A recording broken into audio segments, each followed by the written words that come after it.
Esse é o terceiro e último vídeo dessa série que trata sobre o registro do farmacêutico hospitalar no prontuário do paciente. Nesse vídeo, vamos falar sobre a estrutura e uma estratégia para registro. Antes de falar sobre a estrutura do registro, vamos retomar o conceito de prontuário como uma ferramenta de comunicação entre a equipe multiprofissional e entre a própria equipe de farmácia clínica. Como o prontuário é composto pelas informações referentes ao cuidado, é possível identificar no registro dos profissionais as circunstâncias reais ou prováveis que levaram o paciente à internação, os cuidados já prestados, as percepções e expectativas da equipe, da família e do paciente, e o plano de cuidado que está sendo adotado. Até aqui, tudo certo. O prontuário, visto por esse prisma, é uma excelente ferramenta de comunicação. Porém, quando a informação necessita ser repassada diretamente a um profissional ou a toda a equipe, o prontuário não deve ser eleito como o recurso mais efetivo. Por exemplo, no caso de um paciente que esteja com restrição de volume por alguma complicação renal, o farmacêutico irá realizar os cálculos para que os menores volumes sejam administrados na terapia infusional, além de revisar a necessidade de ajuste dos medicamentos prescritos. Feito isso, o farmacêutico deve contatar os demais profissionais envolvidos no cuidado do paciente. Neste exemplo, a equipe médica e de enfermagem deve ser comunicados de forma verbal. Em situações como a exposta, o farmacêutico não deve registrar no prontuário do paciente um comunicado para a equipe informando que realizou a avaliação da terapia medicamentosa para um paciente em regime de restrição hídrica. Ele deve contatar a equipe, expor os benefícios da adoção das medidas apresentadas e só após realizar o registro. É importante lembrar que a Resolução número 555 de 2011 reforça que o farmacêutico deve discutir o caso do paciente com os profissionais diretamente envolvidos, e somente após documentar o desfecho no prontuário. Mesmo que a intervenção seja parcialmente aceita, ou se as mudanças propostas não forem aceitas pela equipe, o farmacêutico deve registrar o plano de cuidado para este paciente a partir da discussão com a equipe. O registro é a declaração do serviço profissional.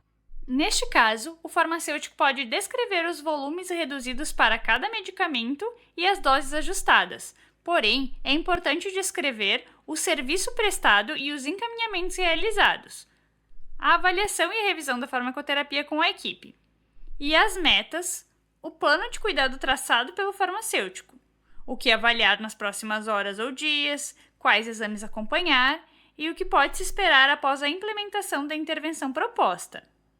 Como estratégia para registro em prontuário, vamos apresentar a metodologia SOAP, também conhecida como SOIC.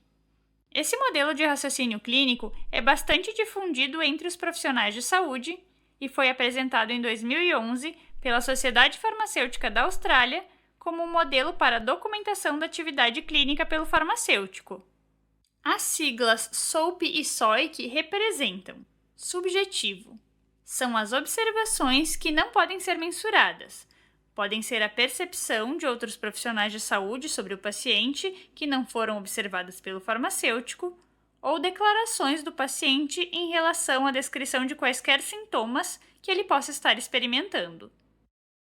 Objetivo.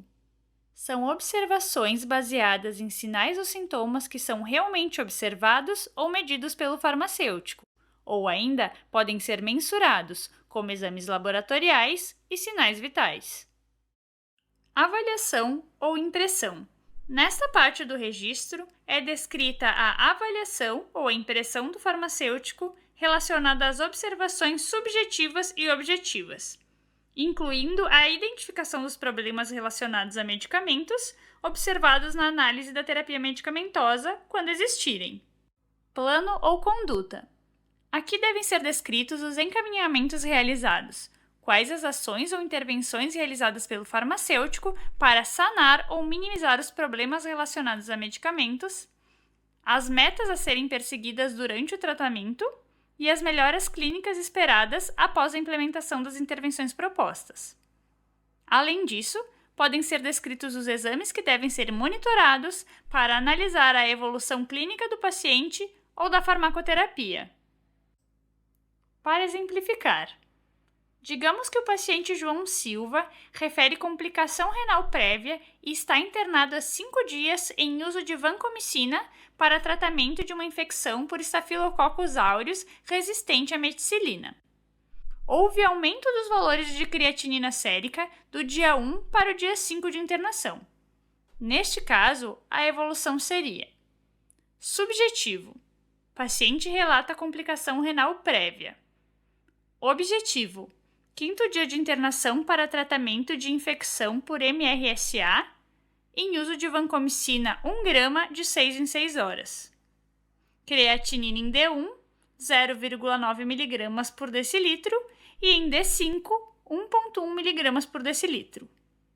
Avaliação: análise da prescrição medicamentosa e exames laboratoriais.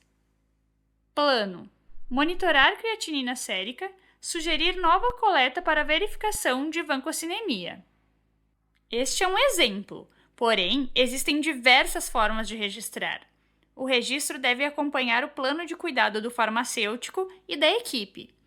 E é importante que o registro farmacêutico se adapte à realidade do hospital em que você atua, considerando o trabalho realizado e o formato de evolução em prontuário padronizado por sua instituição.